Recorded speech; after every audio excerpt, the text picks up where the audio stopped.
গঙ্গাসাগর মেলায় যাওয়ার জন্য বেশিরভাগ পুণ্যার্থীরা দুটি পথ ব্যবহার করেন।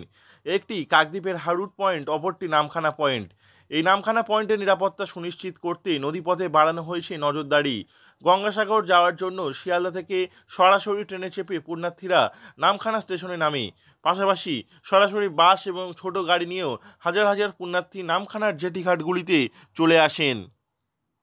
আপনারা জানেন যে আগত 2025 সালের গঙ্গাসাগর মেলা শুরু হতে চলেছে এবং সুন্দরবন পুলিশ জেলার পক্ষ থেকে মাননীয় পুলিশ সুপার ডক্টর কোটেশ্বর রাও আইপিএস স্যারের নেতৃত্বে সুন্দরবন পুলিশ জেলার প্রত্যেকটি পুলিশ অফিসার এবং ফোর্স অনেক আগে থেকেই গঙ্গাসাগর মেলার প্রস্তুতি গ্রহণ করে চলেছে।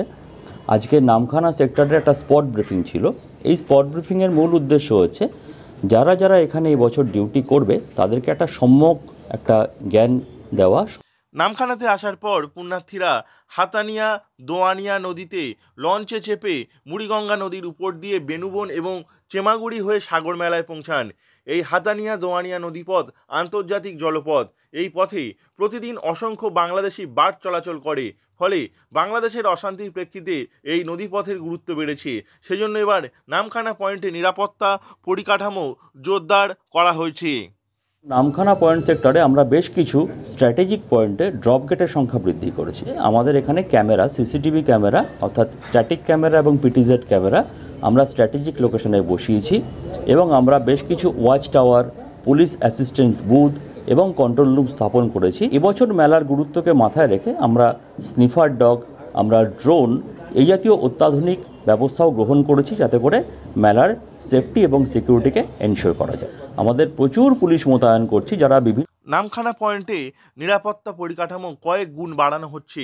এই পয়েন্টে ড্রপ গেটের সংখ্যা বাড়ানোর পাশাপাশি বাড়ছে ওয়াচ টাওয়ার, সিসিটিভি ক্যামেরার সংখ্যা। নাশকতা রুখতে থাকবে পুলিশের প্রশিক্ষিত কুকুর। এ নিয়ে ইতিমধ্যে সুন্দরবন পুলিশ জেলার অতিরিক্ত পুলিশ সুপার কৌস্তব দীপ্ত আচার্য একটি বৈঠক করেছেন। পরে তিনি জানিয়েছেন, নামখানায় বেশ কিছু স্ট্র্যাটেজিক পয়েন্টে ড্রপ গেট তৈরি করা হচ্ছে, ওয়াচ টাওয়ার এবং পুলিশ অ্যাসিস্ট্যান্ট বুথ ও পুলিশ কন্ট্রোল রুম তৈরি করা হচ্ছে। মেলা নিরাপত্তার কথা মাথায় রেখে ড্রোন ওড়ানোর পাশাপাশি স্নিফার ডগ রাখার সিদ্ধান্ত নেওয়া হয়েছে। প্রচুর সাদা পোশাকের পুলিশ বাহিনী মোতায়েন রাখা হবে মেলায়। দক্ষিণ 24 পরগনা থেকে নবাব মল্লিকের রিপোর্ট, লোকাল 18 বাংলা।